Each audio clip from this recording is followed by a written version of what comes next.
그 다음 주에는 스데반에 대한 이야기를 하려고 하는데, 지금 1절부터 10절까지는 내가 내게 보일 땅으로 가라, 이렇게 이야기합니다.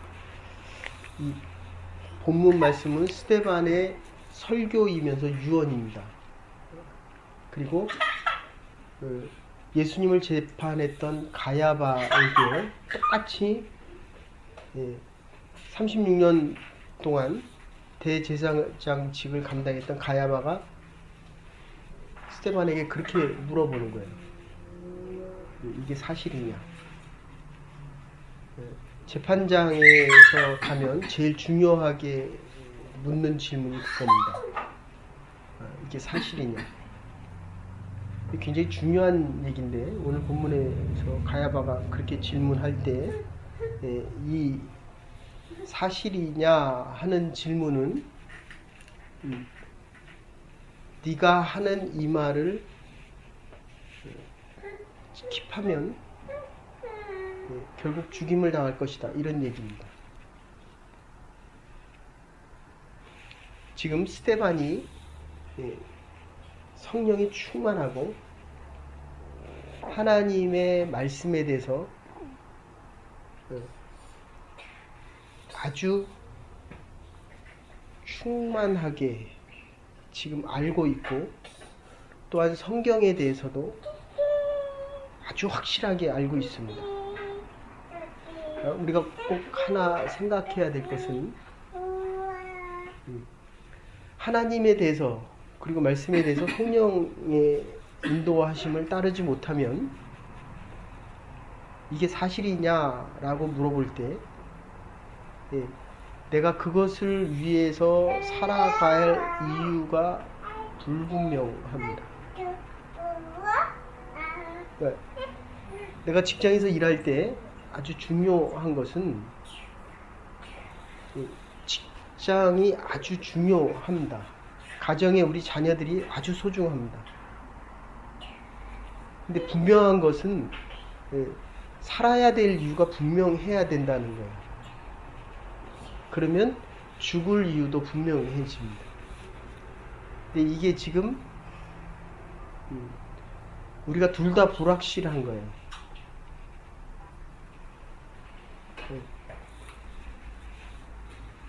지금 스데반이 이게 유언이자 설교다, 이렇게 얘기했습니다. 유언은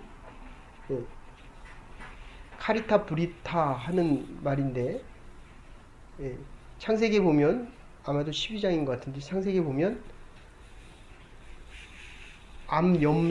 암소 한 마리에, 그 다음에 암염소, 그 다음에 수양 한 마리에 산비둘기 하나와 어린 집비둘기 하나를 놓고, 새는 가르지 않고 짐승은 이렇게 반을 갈라 놓습니다. 그러면 그 사이를 하나님이 이렇게 지나가요.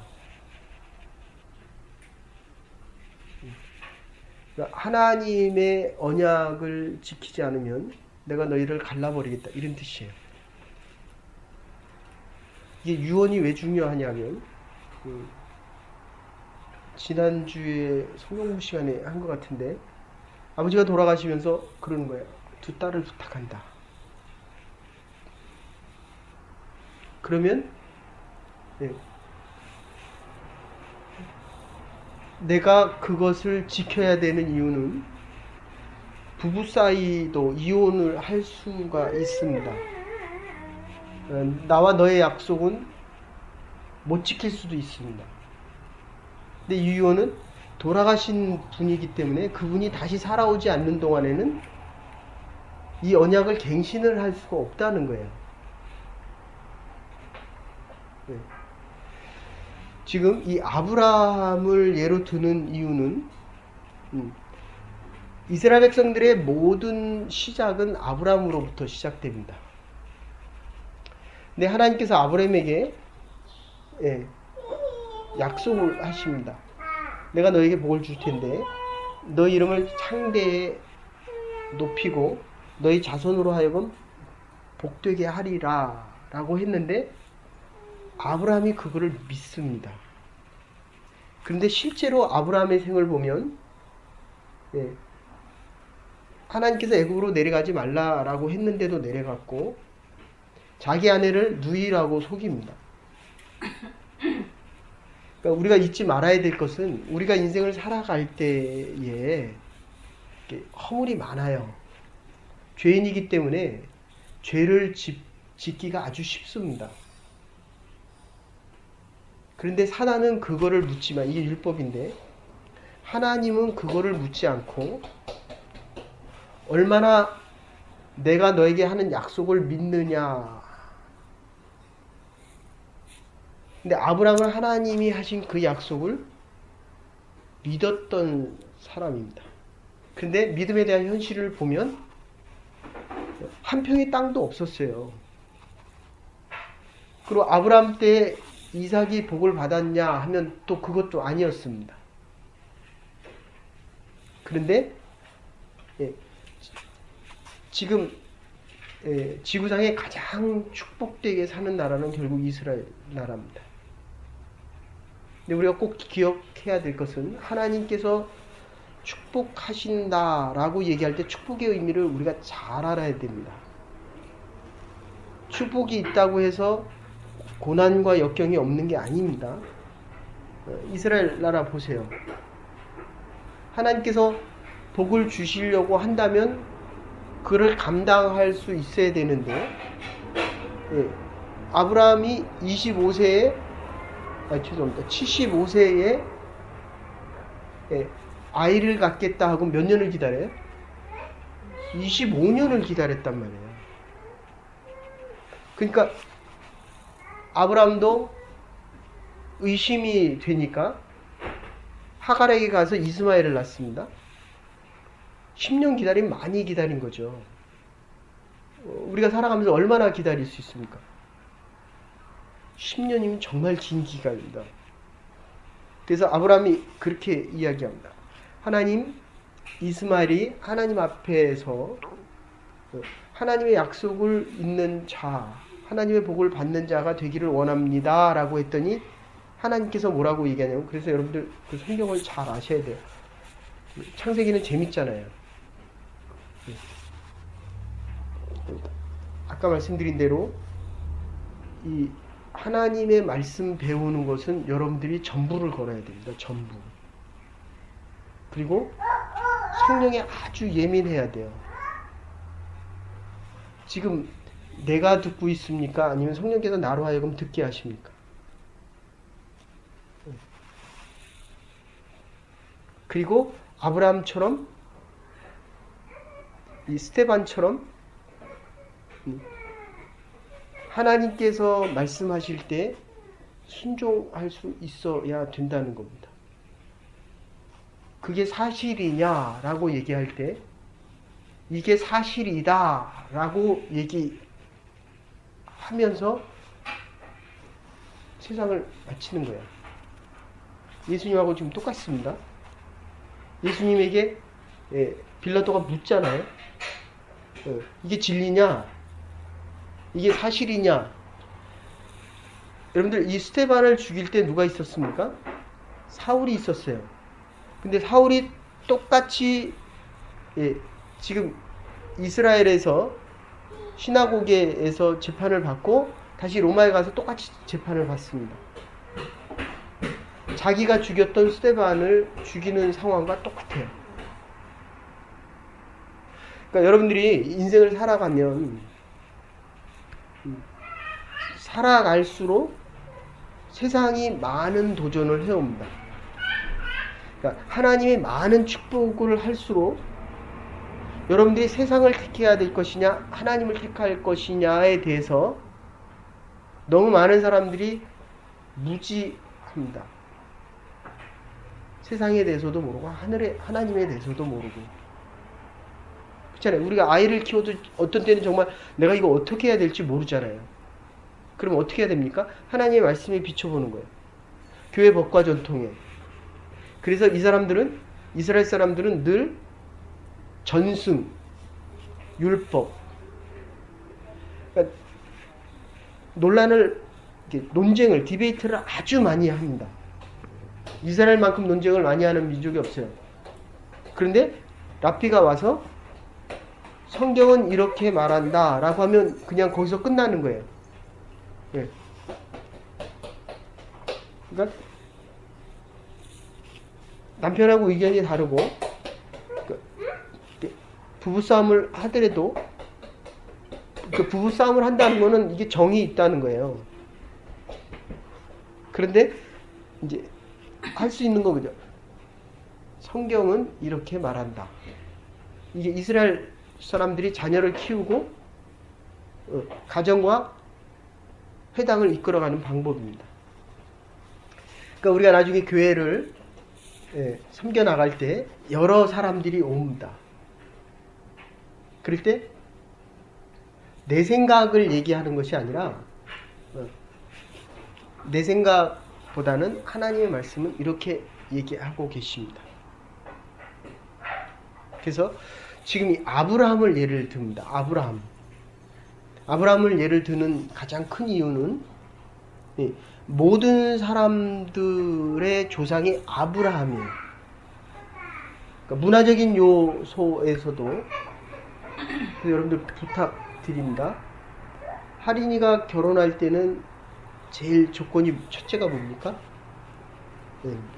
믿는 사람이어야 된다. 이 전승과 율법과 같은 문화적인 조건에서 시작돼야 일단 이게 얘기가 됩니다. 얘기가. 문화적인 차이가 백호와 할인이가 같은 문화적인 조건에서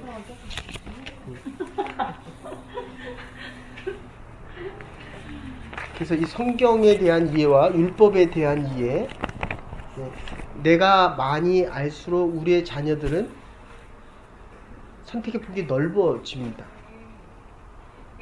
로마서에서 얘기하는 거는 내가 어거스틴의 그 마지막 한마디가 그거예요. 하나님이 기도 중에 나타나서 사랑하는 아들아, 네가 원하는 게 뭐냐? 뭐라고 대답하고 싶으세요? 네. 내가 원하는 그 한 가지는 하나님이 원하는 그 하나입니다. 이게 얼마나 기가 막힌 대답이에요.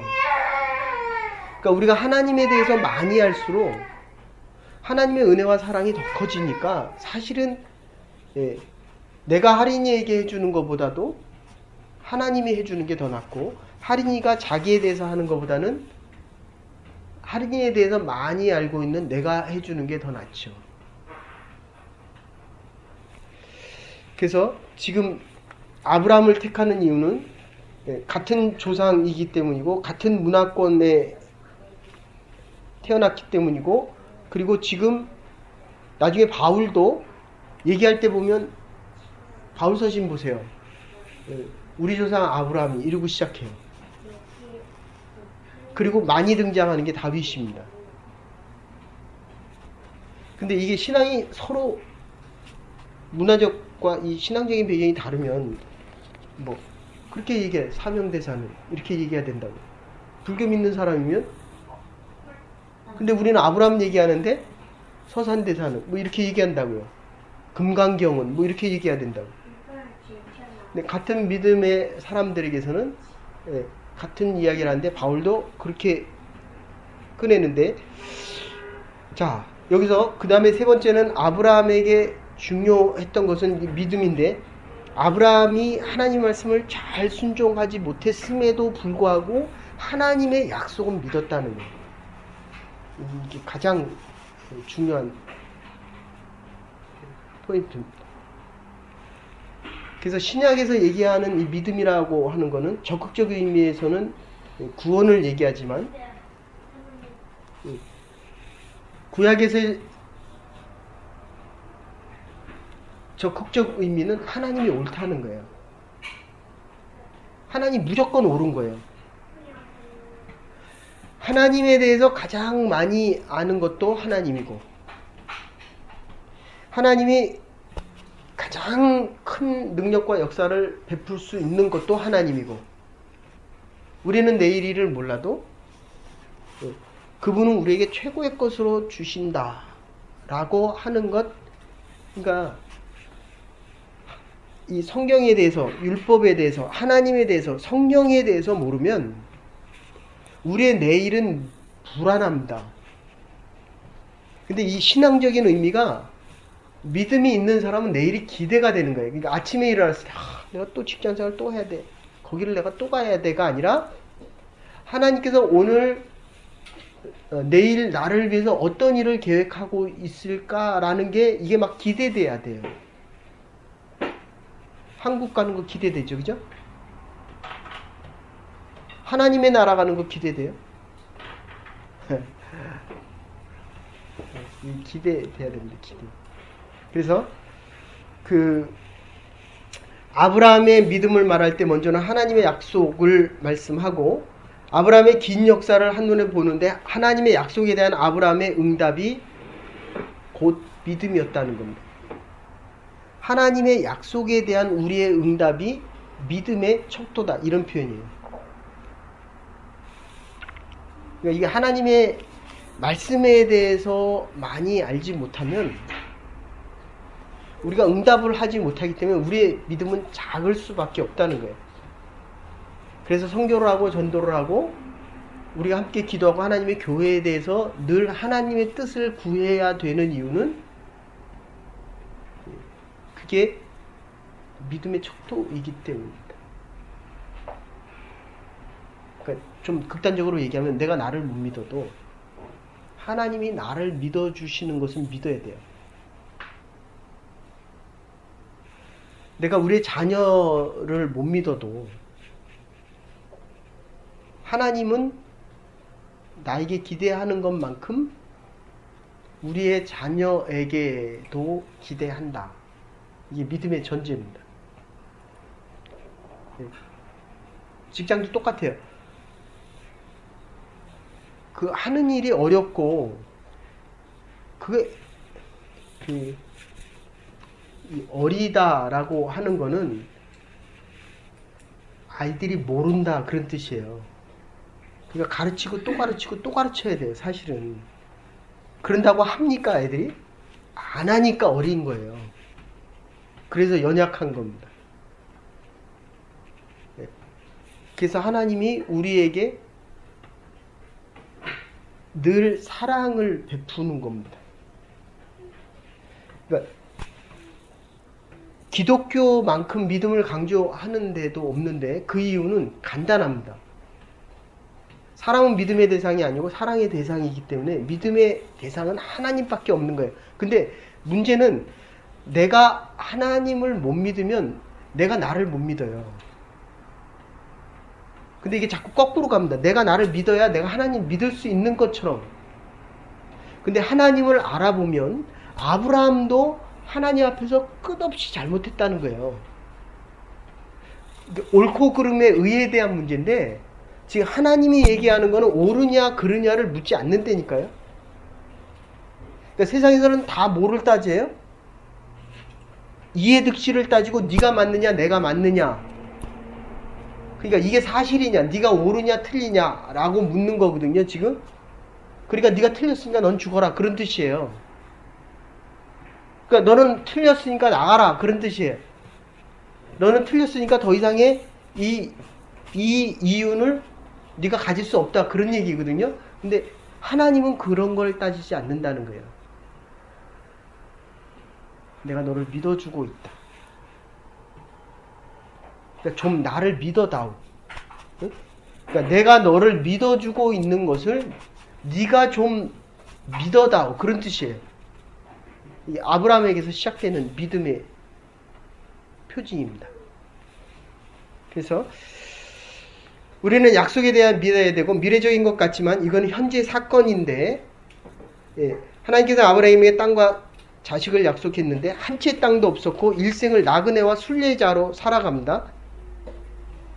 지금 당장 주지 않는 이유는 결국은 우리가 하나님에 대한 지혜가 필요한, 하나님에 대한 말씀의 능력이 필요하고, 좀 더 나가면 하나님을 좀 더 알아야 된다.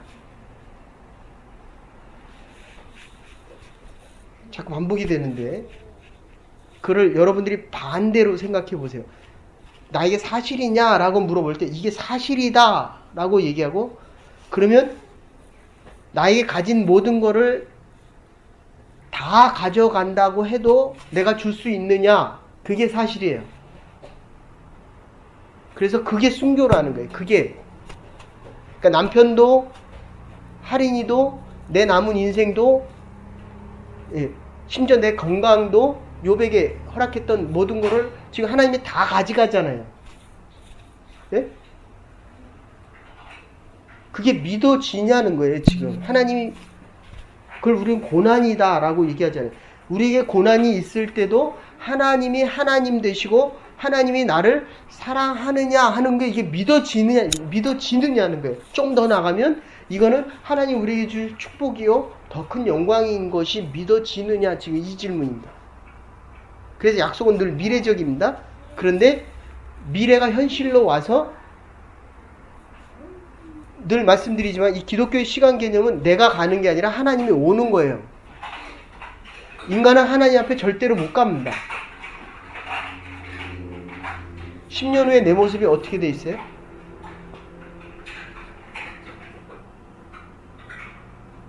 그냥 이렇게 있어요. 이렇게. 이게 인간의 모습입니다. 근데 하나님이 우리에게 다가오셔요. 그래서 내가 다른 모습으로 있다는 거예요.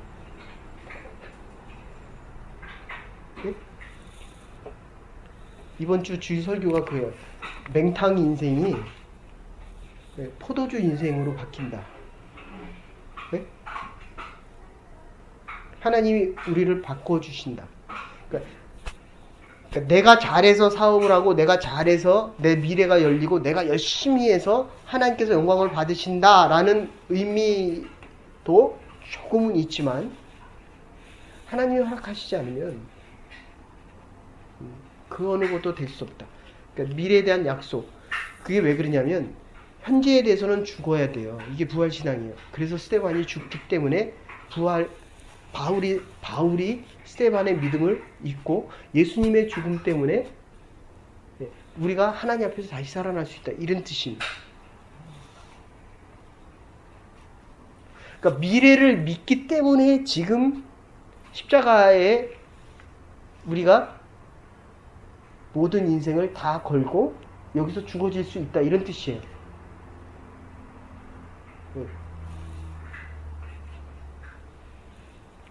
그러니까 아이에 다 거는 게 아닙니다. 그러니까 직장 생활이 좀 어려워도 그거는 할 만한 거예요. 내가 미래가 있기 때문에. 그 약속, 하나님에 대한 축복에 대한 약속이 있기 때문에. 그래서 당장 주시지 않는 이유는 준비해야 되기 때문에, 결국 하나님의 지혜도 우리 자신에게 가장 필요한 것이기 때문인데, 지금 하나님께서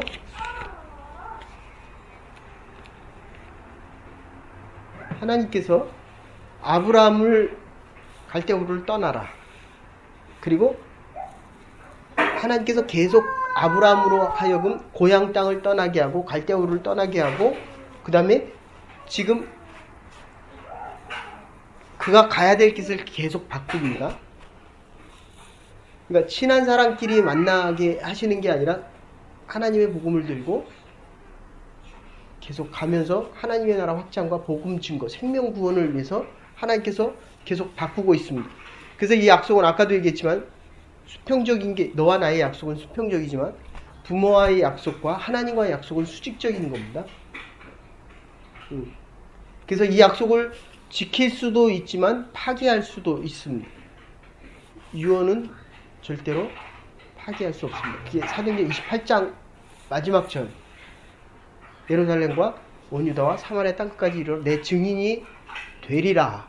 그리고 오늘 본문으로 얘기한다면, 제가 좀 이따 15장에 다시 찾아보면,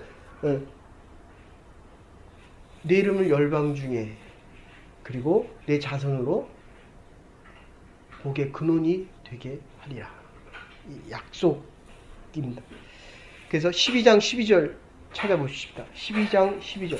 이게 여러분들의 그러니까 이 말씀을 우리가 들을 때 이 말씀이 오늘 이렇게 좀 이렇게 크게 붙여놓으세요. 프린트에서 붙여놓던 써서 붙여놓던 우리가 잘 아는 본문입니다. 12장 2절 같이 읽으십시다. 시작. 창세기 죄송합니다. 창세기 12장 2절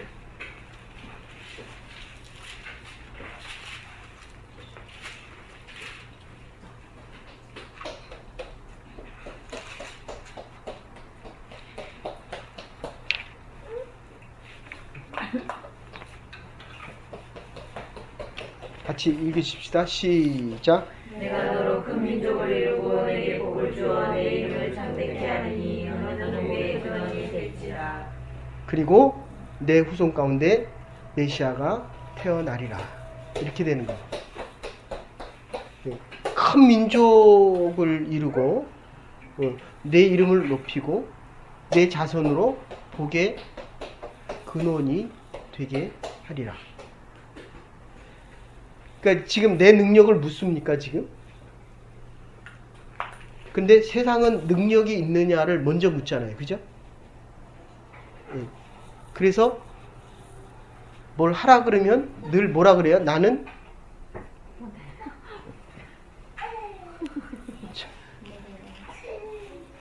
여보셔. 나의 조건과는 전혀 상관이 없다. 내가 하나님을 믿을 수 있느냐 없느냐. 근데 이 믿음도 그래요. 근데 믿음도 또 그것도 하나님이 주셔요. 그것도. 그러니까 우리 야고보서 할 때 여러분들 기억하실지 모르겠어요. 믿음은 이게 행위와 함께 가는데 이 행위의 완성은 또 믿음으로서만이 가능해진다고요. 그러면 결국 뭐만 필요하냐면 그냥 하라 그러면 순종만 하면 돼요. 믿지 않는 사람들은 불신앙인이기 때문에 믿음을 못 가집니다. 그런데 신앙인에게 묻는 유일한 하나는 뭐냐면 하나님께서 믿음을 가져라는데 그 믿음은 결국 뭐로 생긴다고요? 순종과 불순종으로 생긴다고요. 그러니까 이 좋은 성품이 참 필요해요. 순종을 잘하는 편입니까? 안 하는 편입니까? 잘하는 편이에요. 욕심이 많아서 잘하는 편인데 거기는 순종을 잘하는 편입니까? 못하는 편입니까?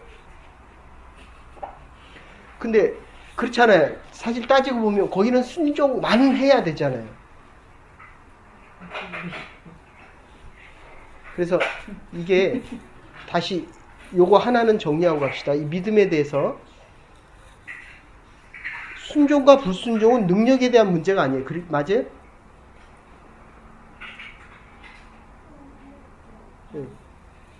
능력에 대한 문제라고 한다면 저는 목회를 안 할 것 같아요. 목사가 안 됐을 것 같습니다. 제가 능력이 없는 사람이거든요. 그런데 순종 하나는 제가 기가 막히게 잘하거든요. 얼마나 좋아요. 아니 하나님이 하라 그러면 그냥 하면 되잖아요. 근데 왜 안 하냐는 거예요. 왜? 참, 아니 능력도 없는데 순종이라도 해야 될 거 아니에요. 정말 머리가 좋고 집안이 좋고 정말 가진 게 많으면 그래도 안 할 수도 있죠.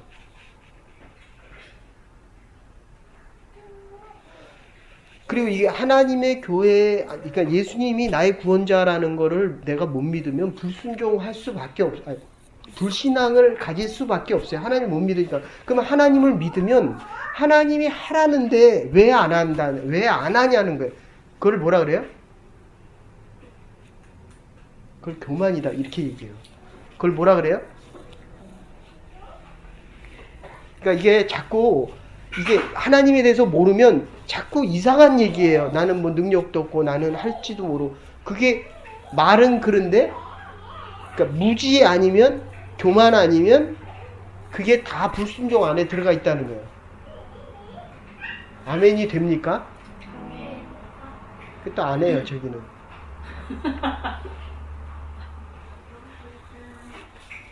그 군대를 좀 한번 갔다 오면 제가 그래서 아이한테 맨날 그래요. 너는 군대를 좀 한 6개월이나 1년만 좀 갔다 와라. 근데 이게 이제 오늘 할 수 있을지 모르겠지만 다음에 하면 광야교회라는 게 나오는데 이런 얘기가 있어요. 모세가 이 뒷부분인데 모세가 광야교회가 왜 필요하냐면 광야에서 몇 년? 40년. 근데 모세가 이스라엘 백성들을 인도하기 전에 애굽 군인을 때려 죽여서 호렙산에 가서 몇 년? 40년. 이게 인류학적으로 문학적으로 맞는 수치라는 거예요. 사람이 바뀌는데 몇 년? 40년 걸린대요. 민족이 바뀌는데 몇 년?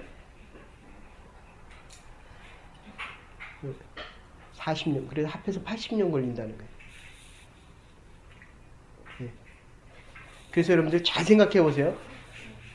내가 1세대로 믿으면 믿음을 갖는데 나는 반만 믿습니다. 아시겠어요? 그러니까 20 전에 믿을 수 있는 확률이 50%래요. 여기 우리 전도사님 아동부 하지만 아이들은 가르쳐주면 집에서 기도합니까? 안 합니까? 가르쳐주는 대로.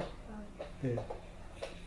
엄마와 아빠가 믿기 때문에 아이들은 믿음의 이 텃밭에서 자라나요. 근데 정작 엄마는 내가 신앙 가는데 몇십 년 걸린다고요? 40년이 걸리는 거예요. 그러니까 내가 20살 때 믿으면 실제로 심리학적으로 30대에 구원받을 수 있는 인원이 20%에서 25%밖에 안 돼요. 내가 10개를 가르쳐줘도 2개밖에 안 받아들인다는 거예요.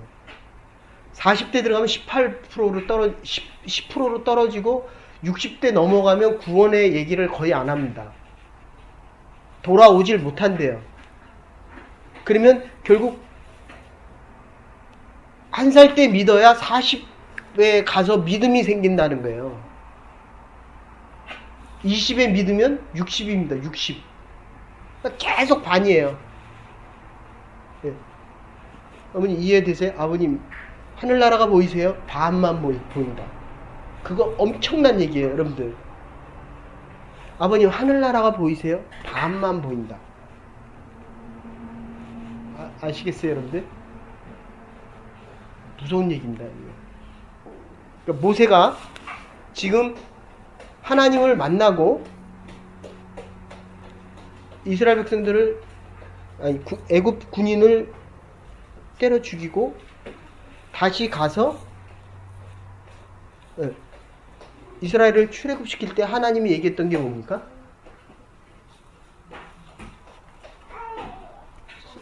산떨기 떨기나무에서 하나님이 뭐라 그래요? 신을 벗어라. 애굽에 있었던 모든 거를 다 벗어 던져라.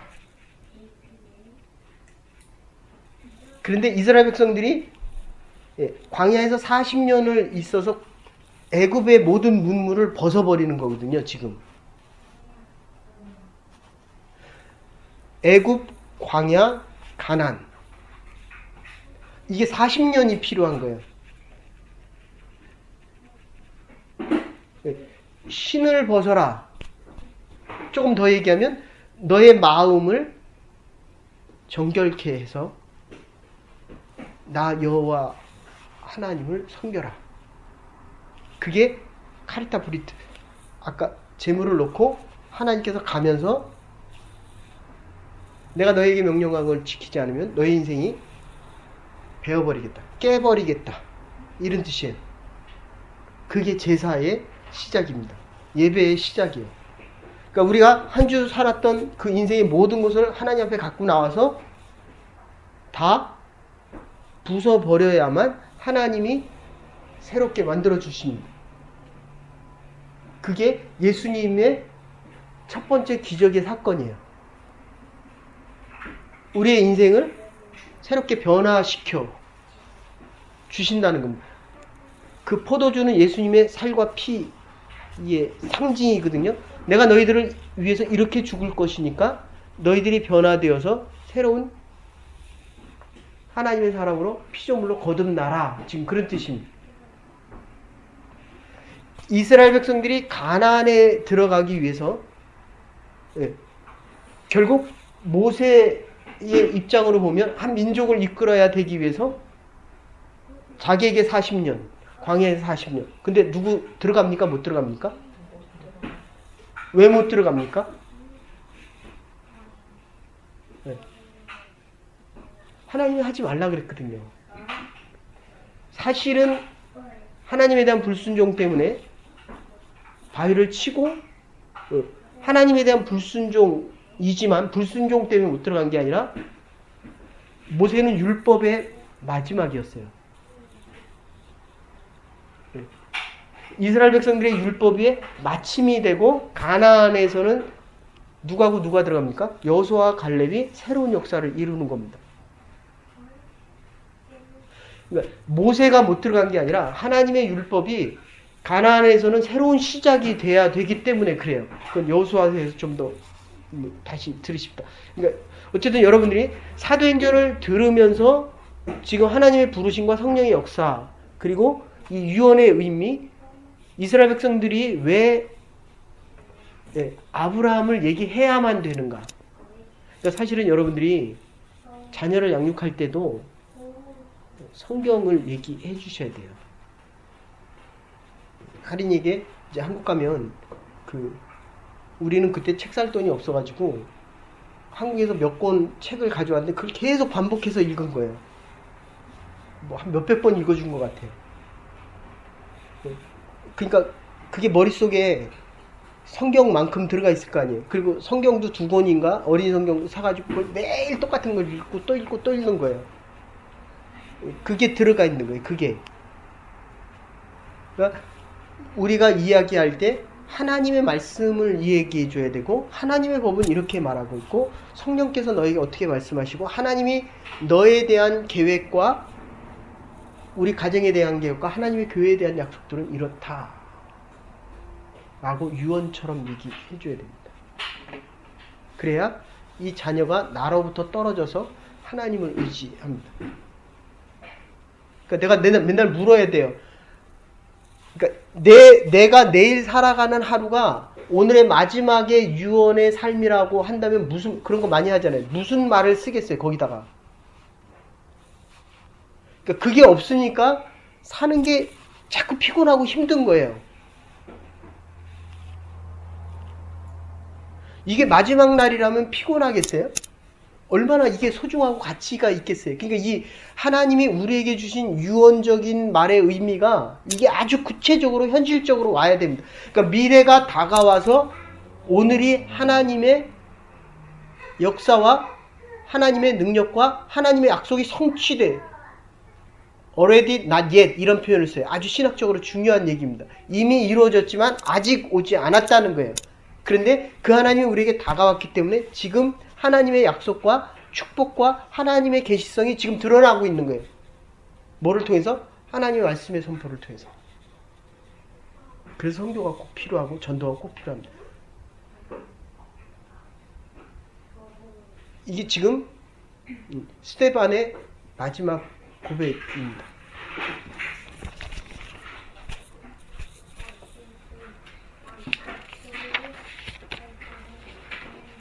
그래서 결론적으로 여기까지 결론적으로 자신의 후손에게 아브라함의 생전에 아무것도 얻지 못했지만 자신의 후손들의 하나님의 약속이 반드시 이루어질 것을 우리의 자녀들에게 여보시오? 우리의 아이에게 그러니까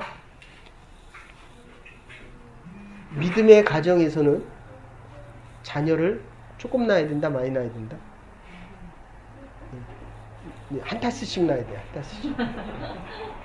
왜냐하면 이게 이론적으로 맞잖아요. 그죠? 누가 이 세상을 구원할 거예요? 우리의 자녀들이. 누가 복을 받아야 됩니까? 우리의 자녀들이 세상보다 더 많이 복을 받아야 되잖아요. 예? 이게 당연한 얘기예요. 당연한 얘기. 그래서 하나님의 약속이 우리의 자손들에게 이루어질 걸 믿었고 더 나은 본향을 사모했고 더 나아가 하나님의 자손에게 이루어질 것을 믿음으로 믿었습니다. 그런데 현실을 보면 믿음의 후손들은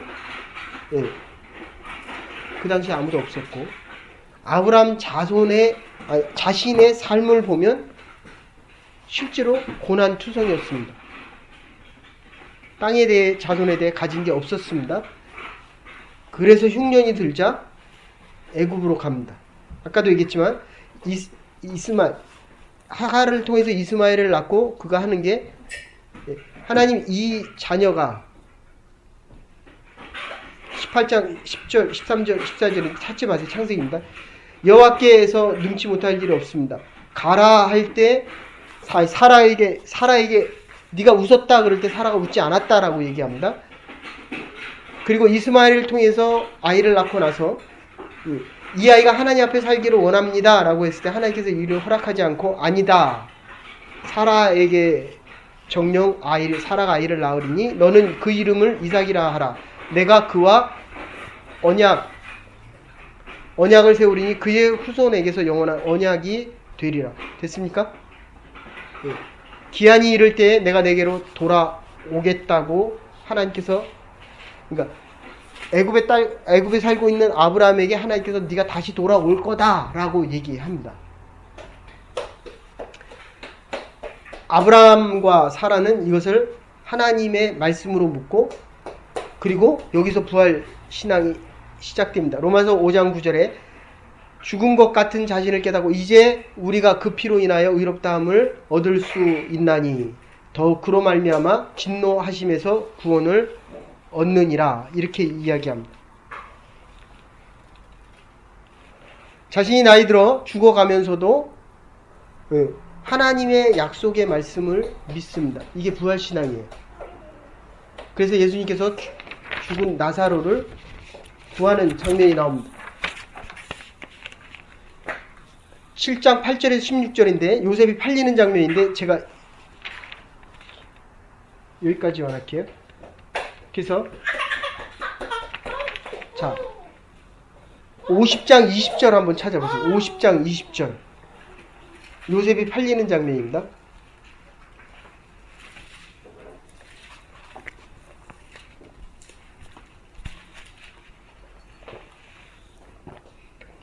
창세기 50장 20절이요. 같이 읽으십시다. 시작. 당신은 나를 해하려 하였으나 하나님은 그것을 선으로 바꾸사 오늘과 같이 만세의 생명을 구원하게 하시려 하셨나니. 45장 5절 앞에 45장 5절 같이 읽어보십시다.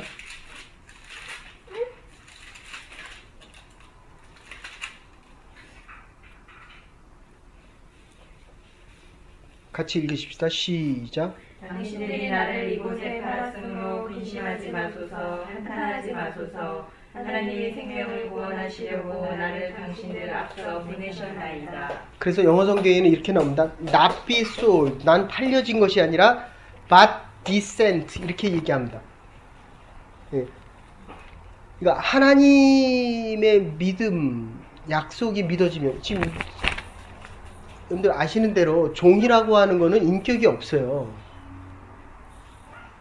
그러니까 도덕이 주인한테 있는 거예요. 그러니까 물건이에요. 그러니까 당나귀하고 사람의 차이, 노예와의 차이는 하나는 말을 하고 하나는 말을 못한다는 거 외에는 차이가 없었어요. 그런데 형들이 지금 뭐로 팝니까? 노예로 파는 거예요. 예? 그 형제 중에 하나는 이거를 죽여버리자 이렇게 얘기하냐. 어쩌면 죽는 게 더 나을지도 모를 거예요. 그런데 요셉은 어려울 때마다 믿음을 잃지 않습니다. 하나님이 나를 보내셨기 때문에. 보디발의 아내가 와서 꼬실 때, 유혹할 때 가려주잖아요. 그러니까 선악과를 따먹음으로 인해서 벗은 거를 부끄러워했다 이렇게 얘기하거든요. 그러니까 하나님의 법을 어기면 이 죄로 인해서 눈을 뜨기 때문에 다른 게 보여요. 그런데 하나님의 사람들은 같은 게 보입니다. 그래서 지금 아브라함의 시작도 스테반이 아브라함의 얘기를 꺼내고 바울이 아브라함의 얘기를 꺼내고 너와 나는 같은 민족이고 같은 백성이다. 하나다. 이렇게 시작됩니다. 부부싸움 할 때 남편이 아프면 남편 한 대 때려봤어요? 그럼 내가 아파야 돼. 내가. 근데 안 아프죠. 그 남이에요. 남. 근데 이제 오래 살다 보면 아내가 아프면 자기가 아파요. 다시 말씀드릴게요. 지금 이게 요셉의 얘기가 나오면서 하나님이 보냈다. 믿음의 자손들이 할 수 있는 이야기입니다. 이게 종처럼 동물처럼 노예처럼 팔렸음에도 불구하고 거기에 하나님이 나를 보내셨다. 이렇게 얘기하는 거예요. 거기를 누가 보냈다? 기도하고 갔어요? 그냥 갔어요? 그 전에는 기도하고 갔어요? 그냥 갔어요? 근데 왜 나왔어요 거기서? 하나님이 보냈는데 이제 이렇게 되는 거예요. 그럼에도 하나님은 나를 축복하신다. 그럴 땐 뭐 해야 돼요? 아멘인지 노멘인지 막 해서 다시 얘기합니다. 여기를 내가 왔지만 누가 보냈다고요? 하나님이 보내셨고 내 아이지만 누가 나에게 보냈다고요? 하나님이 저 아이를 나에게 보냈다. 잘해요. 잘 대해줘요. 잘. 백호한테 잘하라고. 결론으로 이렇게 얘기합시다. 그래서 요셉이 유혹받을 때도 그는 악에 물들지 않습니다. 둘째로 주인을 배신하지 않습니다. 셋째로 하나님 앞에 있었기 때문에 이 죄악을 가리웁니다. 요셉은 성실하게 살았는데도 감옥에 갑니다. 그러나 그 감옥 속에서도 하나님의 약속을 믿었기 때문에 믿음을 지킬 수 있습니다. 예? 전에 있던 교회에서도 직장생활하는 사람이 많았어요. 여기는 혼자잖아. 오면 얼마나들 힘들어하고 불평하는지 몰라요. 그러면 늘 그래요. 누가 보냈냐? 하나님이 보내신 것이고 그 안에서도 지금 하나님이 일을 해야 하네요. 그럼 제일 많이 등장하는 게 이 요셉 얘기예요. 불합리하면 요셉만큼 불합리하겠어요? 아니거든요. 그런데도 하나님의 약속이 믿어졌기 때문에 믿음이 지켜졌다는 거예요. 그리고 여러분들이 지금 지나보면 여기도 처음에 직장생활 할 때 얼마나 힘들어 했는지 몰라요. 근데 하나님의 말씀, 그런 과정이 없이는 하나님이 나중에 그 일을 맡기셨을 때 감당을 못해요.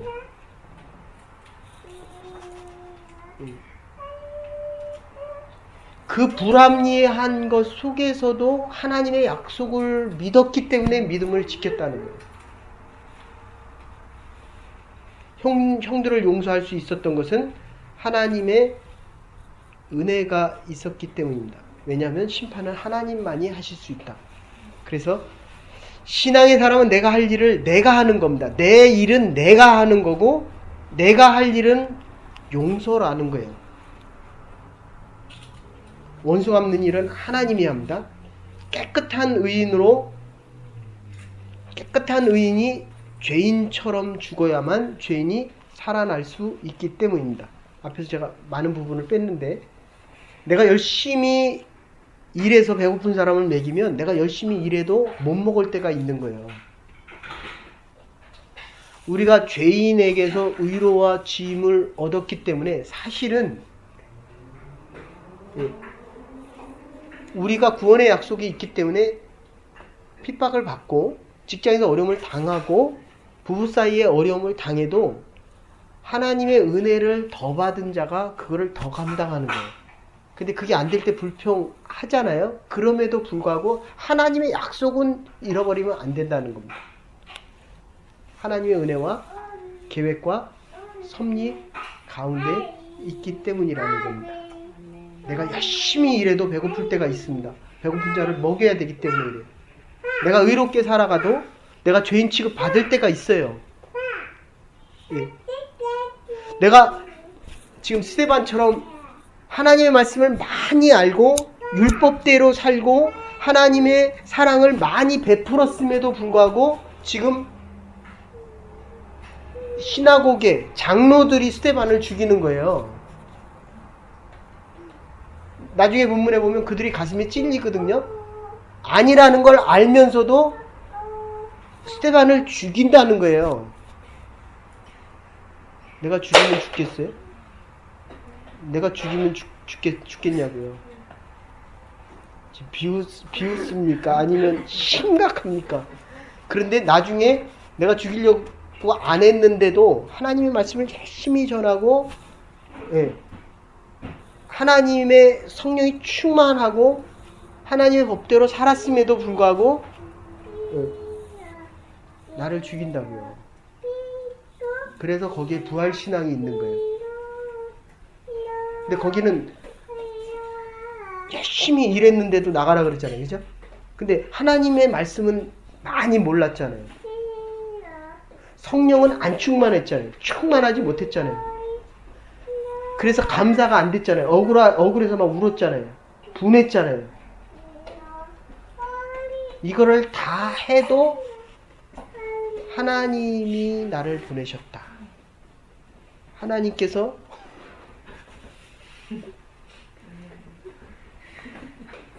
그러면 하나님이 보냈다 그러든지 내가 잡을 바꿀 때가 됐다 그러든지 하나님이 저와 여러분을 보내셨습니다.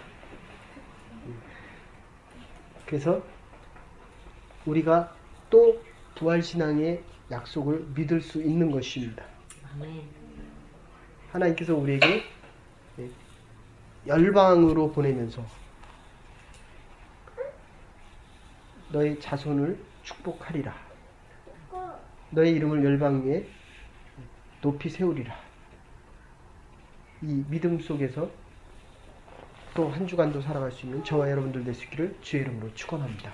아멘. 이제는 교회 머리 되신 우리 주 예수 그리스도의 극진하신 은혜와 하나님의 원하신 사랑과 성령의 감화 감동교통하신 아브라함을 통하여 우리에게 말씀하신 이 말씀들이 스데반을 통하여 마지막 유언이 되어 우리의 복된 자녀로 우리의 교회와 우리의 가정과 하나님의 사랑으로 살아기를 결단하는 민족과 하나님의 열방 위에 이제로부터 영원토록 함께 하시옵기를 축원하옵나이다. 아멘. 아멘. 또 한 주간도 믿음 안에서 살아갈 수 있는 저와 여러분들 되시기를